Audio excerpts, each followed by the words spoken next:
اسلام میں پردے کی بہت زیادہ اہمیت ہے اور اس کی تعمیل کو اللہ تعالیٰ اور اس کے رسول صلی اللہ علیہ وآلہ وسلم نے بہت تاکید کے ساتھ بیان کیا ہے۔ پردہ نہ صرف خواتین بلکہ مردوں کے لیے بھی اہم ہے تاکہ معاشرتی اخلاقیات کو بہتر سے بہتر بنایا جا سکے اور فحاشی اور بے حیائی وغیرہ اس طرح کی تمام چیزوں سے بچا جا سکے۔ قرآن مجید میں پردے کے احکام مختلف ہیں اور مختلف مقامات پر دیے گئے ہیں، جیسے کہ سورہ نور کی آیت نمبر 31 میں اللہ تعالیٰ نے ارشاد فرمایا، اور ایمان والی عورتوں سے کہہ دو کہ وہ اپنی نظریں نیچے رکھیں اور اپنی شرمگاہوں کی حفاظت کریں اور اپنی زینت کو ظاہر نہ کریں مگر جو اس میں سے ظاہر ہے، اور اپنے سینوں پر اپنی اوڑھنیاں ڈالے رکھیں۔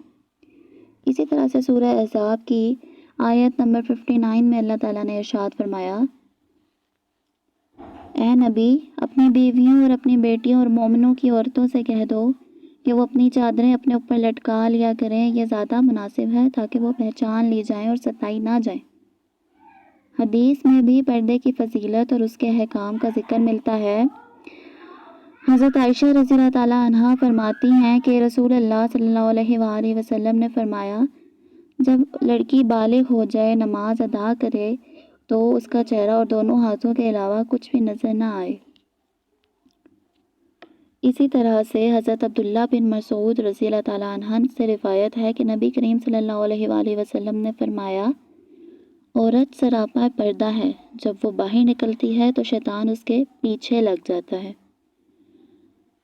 پردے کے متعدد فوائد ہیں جو نہ صرف فرد بلکہ معاشرے کے لیے بھی بہت مفید ہیں۔ پردے سے خواتین کی عزت اور ان کے وقار میں بھی اضافہ ہوتا ہے اور وہ غیر مردوں کی نظروں سے محفوظ رہتی ہیں۔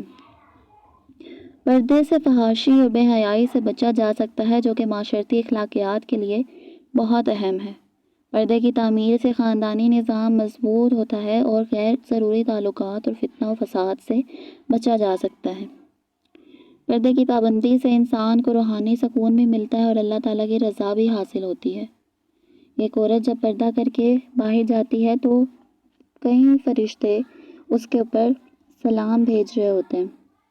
اسی طرح سے لوگوں کی نظروں میں بھی اس عورت کا مقام تو بڑھتا ہے، لیکن ساتھ ہی ساتھ اللہ تعالیٰ کی نظر میں بھی اس کی عزت اور اس کا مقام بڑھ جاتا ہے۔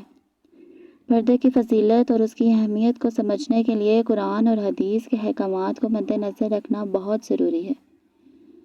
پردہ صرف عورتوں پر ہی نہیں بلکہ مردوں پر بھی جائز ہے کہ جب مرد کسی عورت کو دیکھے تو وہ اپنی نظر نیچی رکھ لے تاکہ فتنہ یا فساد یا کسی بھی طرح کے شر کے پیدا ہونے کی گنجائش ہی باقی نہ رہے۔